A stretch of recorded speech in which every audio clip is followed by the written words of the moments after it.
హైదరాబాద్ అత్తాపూర్లో భారీ మోసం వెలుగు చూసింది. షాదీ ముబారక్ స్కామ్ ఇది. నకిలీ పత్రాలు సృష్టించి ప్రభుత్వాన్ని 21 లక్షల రూపాయల మేర మోసం చేసిన ముఠాను అత్తాపూర్ పోలీసులు అరెస్ట్ చేశారు.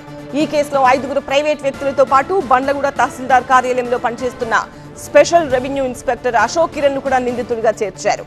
పోలీసుల దర్యాప్తులో మహమ్మద్ ఎతిమాద్ అనే వ్యక్తి తన సహచరులతో కలిసి ఫోటోషాప్, ఇతర సాఫ్ట్వేర్ల సాయంతో వధువుల ఫోటోలు, ఆధార్ కార్డులు, వివాహ ధృవపత్రాలు వంటి పత్రాలను నకిలీగా తయారు చేసినట్టు తేలింది.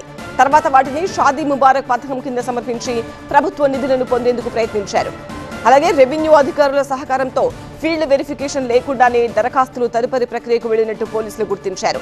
నిందితుల వద్ద నుంచి ల్యాప్టాప్, కంప్యూటర్లు, 6 మొబైల్ ఫోన్లు, నకిలీ పత్రాలు, అలాగే 21 లక్షల రూపాయల విలువైన 21 చెక్కులను స్వాధీనం చేసుకున్నారు. కేసు నమోదు చేసిన పోలీసులు నిందితులను కోర్టులో హాజరుపరచనున్నారు. మరిన్ని వివరాలు మా స్పెషల్ కరెస్పాండెంట్ నూర్ అందిస్తారు.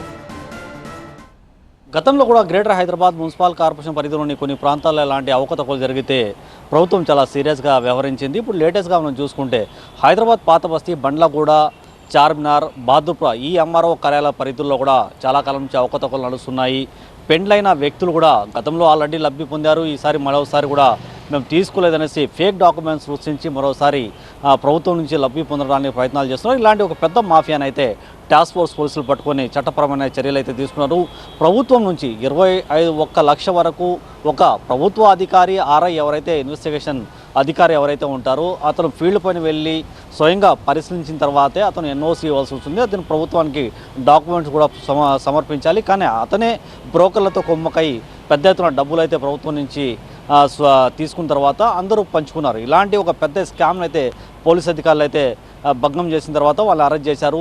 పాత బస్తీ లాంటి ఏరియాలో ఎవరైతే హక్కుదారులు ఉంటారో, ఎవరైతే అర్హులు ఉంటారో వాళ్ళకే చాలా సీరియస్గా అన్ని విధాలుగా డాక్యుమెంట్స్ అడుగుతుంటారు. అన్ని విధాలుగా సతాయించి వాళ్ళని ఇబ్బంది పెడుతుంటారు. కానీ ఎవరైతే బ్రోకర్లు దొడ్డిదారున ఎవరైతే వెళ్ళి ఇలాంటి ఫేక్ డాక్యుమెంట్స్, ఫేక్ పెళ్లి పత్రికలతో పాటు ఫేక్ ఫోటోలు పెట్టి ఎవరైతే లబ్ధి పొందాలనుకుంటున్నారో అలాంటి వ్యక్తులకి ఈ ఆర్ఐ అయితే ఇక్కడ సపోర్ట్ చేశారు. అదేవిధంగా డబ్బులు కూడా ప్రభుత్వం నుంచి తీసుకున్న తర్వాత వీళ్ళందరూ పంచుకున్నారు. పంపకాల్లో తేడా రావడంతోనే ఈ కేసు తెరపైకి వచ్చిందనేది కూడా ఒక పక్క పోలీస్ అధికారులు అయితే చెప్పొస్తున్న పరిస్థితి.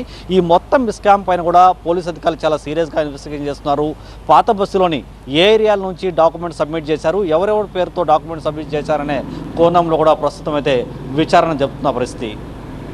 కేవలం టీసీనుతో నూర్ మొహమ్మద్, టీవీ 9 హైదరాబాద్.